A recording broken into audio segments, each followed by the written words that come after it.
एक छोटा सा गांव था जहां एक लड़की रहती थी। नाम था मीरा। मीरा बहुत चुपचाप रहने वाली लड़की थी। ना कोई दोस्त, ना खेलकूद, बस दिन भर अपने पुराने खिलौनों के साथ बैठी रहती थी। इसलिए गांव के लोग उसे देखते ही फुसफुसाते थे, मनहूस है ये, इस पर किसी बुरी रूह का साया है। लेकिन मीरा पहले ऐसी नहीं थी। वह एक वक्त पर बहुत हंसी खुशी रहने वाली लड़की थी। उसके पापा गांव के सबसे प्यारे आदमी थे। हर शाम काम से लौटते वक्त वह मीरा के लिए खिलौने लेकर आते थे और फिर दोनों मिलकर देर तक खेला करते थे। लेकिन एक रात पापा काम से घर वापस नहीं आए। मीरा और माँ दरवाजे पर खड़े बस उनका रास्ता ताकते रहे। फिर सुबह पता चला उनकी लाश रास्ते के किनारे पड़ी थी। ना कोई चोट, ना एक्सीडेंट, बस उनकी आंखें खुली थी, जैसे मौत से पहले उन्होंने कुछ बुरा देख लिया।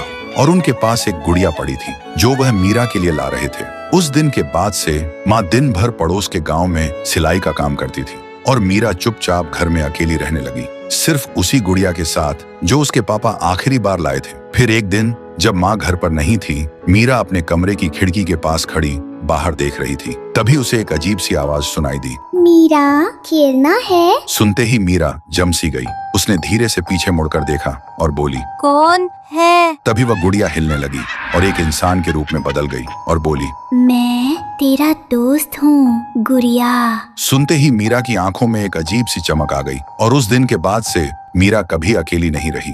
वह रोज उस इंसान रूपी गुड़िया के साथ बात करने लगी और वह गुड़िया उसे नए नए खेल सिखाती रही, जैसे छुपना, लेकिन ऐसी जगह जहां कोई कभी ना ढूंढ सके। धीरे धीरे मीरा बिल्कुल बदल गई। फिर एक दिन जब माँ मीरा को खाना दे रही थी, तब उसने अपनी माँ से कहा, माँ, मेरे नए दोस्त को भी खाना दो ना। माँ सुनते ही हंस पड़ी। कौन सा दोस्त बेटा? लेकिन मीरा फिर कुछ नहीं बोली, सिर्फ कोने में रखी उस गुड़िया को देखती रही। उसी रात जब माँ सो रही थी, तभी उन्हें रसोई से एक अजीब सी आवाज आई,